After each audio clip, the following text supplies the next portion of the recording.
Je veux que dans ma société, que la population de mon pays, la jeunesse de mon pays, les enfants de mon pays soient mis à l'abri des méfaits justement d'une telle gouvernance. Okay. Ce n'est pas seulement me permettre d'aller à la mosquée, ou d'aller. Et puis, quand vous n'avez pas l'éducation, l'éducation islamique, c'est une science, c'est une connaissance qui se transmet de génération en génération. Okay. Si on ne la transmet pas à partir de notre école, ou de la famille, par quel biais on pourra la transmettre? Donc, nous devons réformer notre système éducatif, ôter, carrément effacer la laïcité de notre système éducatif et permettre à nos enfants d'accéder à la connaissance de Dieu. Okay. C'est cela qui pourrait donc les mettre à l'abri des problèmes. Pour vous, c'est ce qui va sauver les enfants, c'est ce qui va sauver la population. C'est ce qui va sauver tout le monde. Okay. Nos cadres sont les premières victimes, l'élite intellectuelle okay. qui a allaité à la mamelle de la laïcité, de l'école laïque. Mais c'est eux les premières victimes. Les alcooliques et autres, les drogués, c'est eux d'abord. L'immoralité, où est-ce que ça se recrée? Ça se recrée chez les gens qui n'ont pas appris Dieu. Ça, c'est évident. Donc, c'est de tout ça qu'il s'agit. Nous devons véritablement réformer notre société, nous réconcilier avec Allah subhanahu wa ta'ala, mettre au centre de notre gouvernance oui. notre oui. identité culturelle. Et l'identité culturelle de la majorité écrasante des Maliens, c'est l'islam. Il ne faut pas avoir honte de parler de l'islam. Okay. C'est l'islam qui est notre référence. L'islam doit être protégé, doit être enseigné, doit être transmis à nos prochaines générations. Okay. Sinon, nous allons être... Vous ne craignez pas une guerre des religions parce qu'ils sont nombreux aujourd'hui aussi qui ne croient pas à l'islam. Ils sont nombreux des compatriotes maliens qui pratiquement ne sont pas musulmans, qui adorent, qui ont un autre Dieu par exemple. Est-ce que vous ne craignez pas une guerre des religions au Mali? Même si l'islam, vous le dites, est majoritaire. Pourquoi il y a une guerre des religions si on ne vous empêche pas vos droits? Si les chrétiens, les non-musulmans qui sont là, je l'ai dit, on doit l'inscrire. L'État d'abord doit être garant de leur liberté, et puis ça doit être inscrit dans notre constitution, que personne ne doit interférer dans leurs pratiques religieuses ou dans leur vie de tous les jours. Pourquoi il y aurait une... Mais quand vous dites qu'il y aura une religion d'État, donc certainement on suppose que on va appliquer la charia, et si la charia s'applique, du coup, ils sont du coup écartés. Cette charia va s'imposer à eux même s'ils ne sont pas musulmans. S'ils ne sont pas musulmans, comment est-ce qu'on va leur imposer la charia? De quelle manière? Ils ont leurs lois, les chrétiens, ils ont leurs lois, les juifs ont leurs leurs. S'ils veulent, c'est à eux de demander ce qu'ils veulent qu'on leur applique. Okay. C'est pourquoi j'ai parlé de contrat social. Le chrétien, il n'est pas musulman. Nous, on est musulmans. Nous voulons notre charia. Il peut nous empêcher de pratiquer notre charia parce qu'il n'est pas musulman. C'est injuste.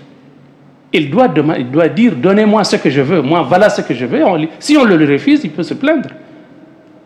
C'est ça, c'est un peu comme ça qu'il faut voir les choses. Parlez-nous de la charia. Pourquoi la charia fait autant peur? Est-ce que, parce qu'on ne connaît pas, vous avez dit, peut-être qu'on ne connaît pas notre religion suffisamment. Pourquoi la charia, la question de la charia fait autant peur? La charia fait peur parce que la charia a été diabolisée. C'est diabolisé par des gens à qui profite le crime. Le crime de la diabolisation de la charia profite à des gens. Ces gens-là, ce sont les gens qui ont mis à la place de la charia leur propre législation. Au Mali, nous avons le droit positif français qui est appliqué sur nous qui sommes musulmans. Les Français veulent, c'est pourquoi j'ai parlé d'hégémonie culturelle et idéologique de la France qui est appliquée à nous. Le crime, et puis, vous pouvez faire la remarque, la diabolisation de la charia et du djihad, la diabolisation de l'islam d'une manière générale. Quand vous fouillez, vous allez trouver que ça va de la presse et de la littérature française. En 20 ans, 30 ans, depuis le problème des élections, la crise algérienne, avec le Front islamique du salut et autres, en 90. De 90 à maintenant, nous sommes une trentaine d'années. Donc, depuis 30 ans, la France a inventé plusieurs terminologies contre l'islam. Le terrorisme, l'islamisme, le fondamentalisme, l'intégrisme, et ensuite ils ont ajouté le djihadisme. Toutes ces terminologies... Les salafistes aussi, les salafistes, toutes ces terminologies-là, qui sont péjoratives, ont été inventées par la presse française pour diaboliser l'islam. Et chaque fois qu'ils ne réussissent pas, ils inventent une nouvelle terminologie. Et la dernière terminologie à laquelle nous sommes, c'est le djihadisme. Voyez-vous, alors que le djihad, c'est quelque chose d'extrêmement positif pour les musulmans. La charia, c'est également le droit islamique. Le droit islamique nous vient de Dieu. On ne peut pas venir de Dieu et être imparfait. On ne peut pas comparer quelque chose qui émane de Dieu à quelque chose qui émane des humains. Ce n'est pas la même chose. Okay. Donc, les gens ont peur de la charia pour deux raisons. Oui. Premièrement, parce que les gens ne connaissent pas la charia. Nous sommes musulmans dans ce pays, mais notre système éducatif nous a refusé de savoir ce que c'est que la charia. Donc, premièrement, nous ignorons la charia, donc c'est tout à fait normal que si quelqu'un d'autre... L'information que les gens ont de la charia, c'est l'information qui vient de l'ennemi de la charia, qui est, comme je l'ai dit, la littérature et la presse française. Okay. La presse française qui nous a imposé son système législatif, qui est le droit positif français, et qui ne veulent pas qu'on s'en débarrasse. Okay. Donc, ils ont intérêt à ce que la charia soit diabolisée et n'oublions pas, d'ailleurs, il y a tellement de dispositions que les Français prennent par rapport à cela, pour subventionner, par exemple, l'enseignement du droit. Quand il y a des grèves, les étudiants qui sont en droit, on connaît le traitement de faveur qui leur est accordé par la coopération française. Donc, ils ont intérêt à ce que ce droit positif français soit là indéfiniment, parce que c'est à partir de cela, c'est à travers cela qu'ils nous imposent leur hégémonie, comme je l'ai dit, idéologique et culturelle. Ok. Maintenant, parlons du Mali. Vous avez été un ancien candidat à la présidentielle en 2002.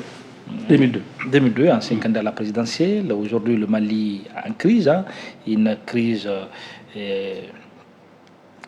grande crise depuis 2012. On peut même dire que le pays a tout le temps été en crise. Aujourd'hui, quel est le diagnostic? Comment on s'est retrouvé dans cette situation? Le diagnostic. Nous sommes retrouvés dans cette situation, à mon avis, parce que nous avons connu une malgouvernance endémique qui a débuté depuis presque l'indépendance. Okay. Depuis l'indépendance jusqu'à nos jours. Okay. C'est-à-dire, à mon avis, c'est le choix idéologique. C'est la boussole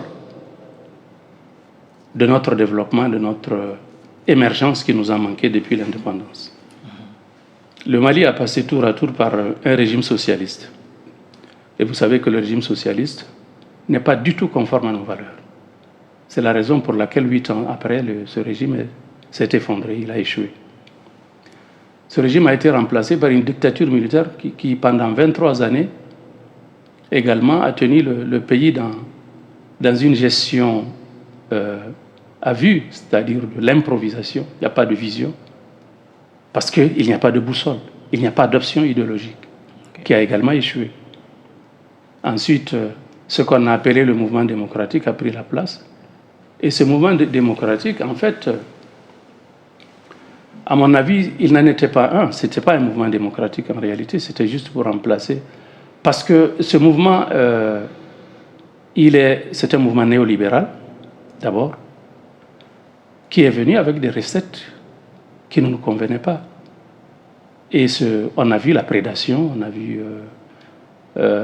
la destruction systématique de l'État, la destruction systématique de l'État, qui a conduit également à la destruction de l'armée, de la défense, et qui a abouti au résultat que l'on connaît, c'est-à-dire un pays failli, un État failli, qui aujourd'hui a fait que nous sommes dans le fossé. Okay. Donc nous devons, pour sortir de ce fossé, oui, à mon avis, il y a deux choses à faire. Premièrement, nous devons nous repentir et nous réconcilier avec Dieu, parce qu'on nous a mis dans ce système de gouvernance dos à dos avec Dieu, en conflit avec Allah subhanahu wa ta'ala. Cela doit être corrigé, et en urgence.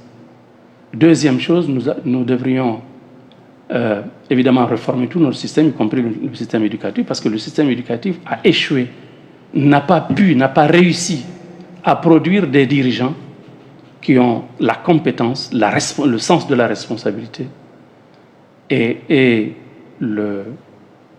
l'intégrité nécessaire, oui, pour conduire les destinées de notre pays. À l'indépendance, nous étions presque au même niveau que des pays asiatiques, comme Taïwan, comme, je ne sais pas, la Malaisie et autres.